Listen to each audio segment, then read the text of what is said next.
దేవుని కృప, దేవుని కాపుదల, దేవుని భద్రత నిరంతరము మీకు తోడై ఉండునుగాక.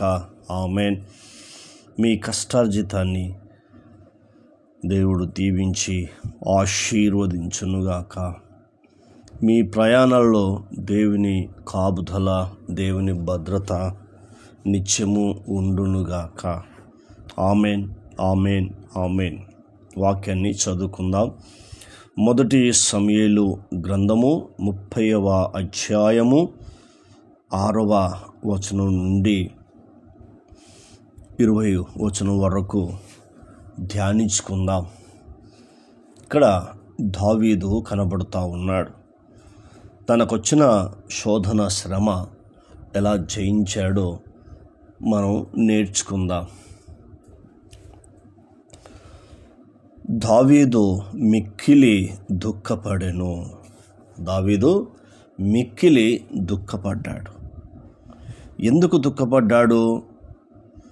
తమ కుమారులను బట్టి, కుమార్తెలను బట్టి జనులందరికీ ప్రాణం విసికినందున రాళ్ళు రువ్వి దావీదును చంపుదాము రండని వారు చెప్పుకొనగా, దావీదు తన దేవుడని యెహోవాను బట్టి ధైర్యము తెచ్చుకొనెను. ఇక్కడ మనం చూస్తున్నప్పుడు అమాలేకీయులు దండెత్తి వచ్చినట్టుగా మొదటి వచనాలు మనకు కనబడుతుంది. సిగ్లాగునకు వచ్చిరి. ఎవరు? అమాలేకీయులు వచ్చారు. ఈ అమాలేకీయులు వచ్చి ఏం చేశారంటే ఆ ప్రాంతాన్ని తగలబెట్టి ఘనులను, హలుపులను, ఆడవారిని అందరినీ తీసుకెళ్ళారు. కాబట్టి అందులో దావీదు తన భార్య పిల్లలు కూడా వెళ్ళిపోయారు.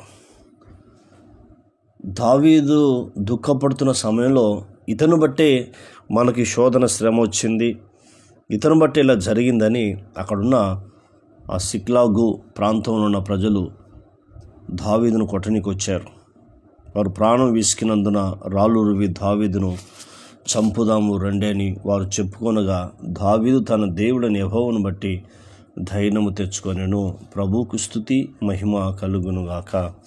నీవు కూడా దావీదు వలె ఇలాంటి దుఃఖంలో, బాధలో ఉన్నావా? ఉంటున్నప్పుడు నీకు శుభవార్త ఏంటంటే, దావీదు దేవుని బట్టి ధైర్యం తెచ్చుకున్నాడు. నీవు కూడా దేవుని బట్టి ధైర్యం తెచ్చుకోవాలి.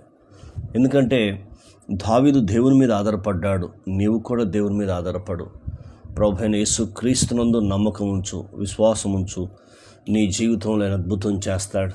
ఏదైతే కోల్పోయావో, ఎన్నంతలైతే కోల్పోయావో అంతకంటే 1000 రెట్లు నీకు అధికంగా దేవుడు ఈ దినం ఇవ్వబోతున్నాడు. ఇప్పుడు దావీదు వల్ల ధైర్యంగా ఉండి, మొదటిది.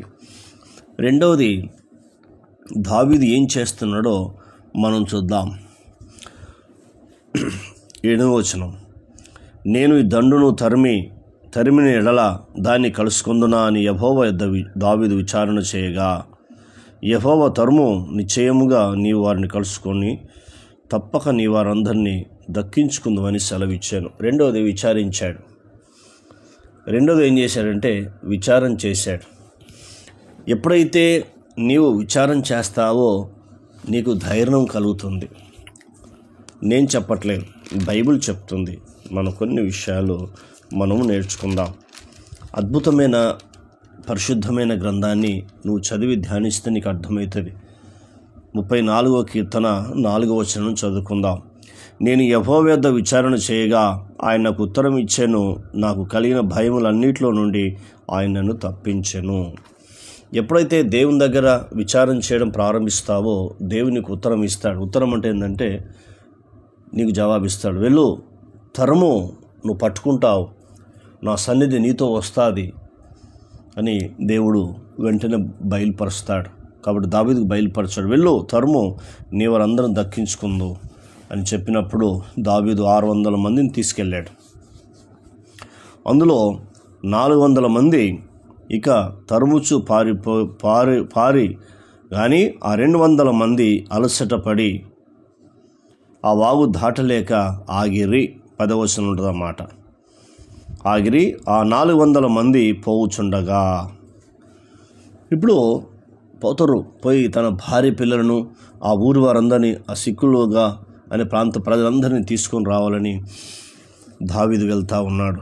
వెళ్ళిన తర్వాత ఎంత అద్భుతం జరిగిందో మనము కొన్ని విషయాలు నేర్చుకుందాం. ఇక్కడ మనం చూస్తున్నప్పుడు దావీదు ఏం చేశాడు, 17వ వచనంలో కొన్ని విషయాలు మనం నేర్చుకుందాం. సాయంత్రం వరకు వారిని హతము చేయుచుండగా ఒంటెల మీద ఎక్కి పారిపోయిన 400 మంది యవనులు తప్పించుకున్న వాడు ఒకడును మిగలలేదు. 18వ వచనం, ఇలాగను దావీదు అమాలేకులను దోచుకొని పోయినదనంతటిని తిరిగి తెచ్చుకొనెను. దావీదు పోయిన దానంతటిని తిరిగి తెచ్చుకొనెను. నువ్వు ఏదైతే కోల్పోయావో, ఎన్నంతలైతే కోల్పోయావో, కృంగిపోకు, భయపడకుము. 1000 దేవుడు ఈ దినం నీకు ఇవ్వబోతున్నాడు. అది ఆయన కృప, ఆయన దయ. ఎన్నంతలైతే నువ్వు కోల్పోయావో కృంగిపోకు, దుఃఖపడకు. 1000 దేవుడు నీకు ఈ దినం ఇవ్వబోతున్నాడు. ఆయనకు స్తుతి మహిమ కలుగునుగాక. ఎంత అద్భుతమో చూడండి. తెచ్చుకున్నాడు దావీదు. పోయిన దానంతటిని తిరిగి తెచ్చుకొనెను. చూసారా?